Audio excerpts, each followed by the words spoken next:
దేవుని పరిశుద్ధ నామములో మీ అందరికీ ప్రత్యేకమైన శుభములు. అలాగే ఈరోజు దేవుని వాక్యము, దేవుని మాట 130వ కీర్తనలో 3వ వాక్యం, యెహోవా నీవు దోషములను కనిపెట్టి చూచినట్లయితే ఎవరు నిలవగలడు? కనుక మన ఆత్మీయ జీవితంలో దేవుడు మన దోషములను కనిపెట్టి చూడడానికే పరిమితమై ఉండి అనుకుంటారు కొందరు. యోబు అనుభవంలో, దావీదు అనుభవంలో అలాగే రాయబడ్డాయి. ప్రతి మనిషి కూడా అలాగే అనుకుంటాడు. మనం చేసిన పొరపాటును, చేసిన తప్పిదాన్ని బట్టి కలిగే శ్రమలో దేవుని ప్రమేయం ఉంటుందని అనుకుంటూ ఉంటాం. దేవుని ప్రమేయం ఉండదు. ఆయన కనిపెట్టి చూసినట్లయితే ఎవరము నిలవలేము అని చెప్పేసి, ఆయన చూడడని చెప్పి, ఆయన కనిపెట్టుకోవడని చెప్పి మన దోషముల మీద దోషము, పాపము మీద పాపము చేయడం కాదు. దాని అర్థం ఏంటంటే, మన పాపం పట్ల, మన తప్పిదనాల పట్ల మనకు ఒక అవగాహన, ఒక అండర్స్టాండింగ్, అర్థం అయి ఉండాలి. మనకి గమనించే వారమై ఉండాలి. ఈ పాపము, ఈ తప్పు నాలో ఉంది, ఈ విషయంలో నేను దేవుణ్ణి సంప్రదించాలి, ఇది దేవునికి తెలుసైన విషయము అని మనం తెలుసుకోవడమే గొప్ప భాగ్యవంతుని లక్షణం. ఇది తప్పు, ఈ పొరపాటు దేవుడు చూడడు, దేవుడు పట్టించుకోడు అనుకోవడమే భక్తిహీనత యొక్క లక్షణం.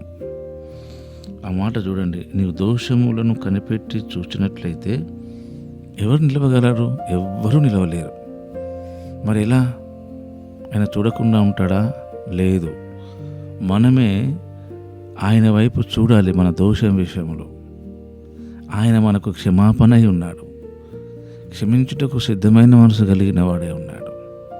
కనుక పరిశుద్ధుడు, నీతిమంతుడు అంటే ఎవరంటే, ఎవరైతే తన పాపముల కొరకై యేసు దగ్గరికి వచ్చి పశ్చాత్తాపంతో ఒప్పుకునేవారే, ఆ పాపముల నుంచి పూర్తి విడుదల కలగడానికి ప్రభు మీద ఆధారపడ్డ వాళ్ళే. కనుక ఆయన దోషములను కనిపెట్టి చూసినప్పుడు ఎవరము నిలవలేము, కానీ ఆయన చూడడు. ఎందుకంటే మన పాపమే మనల్ని పట్టిస్తుంది. మన అతిక్రమమే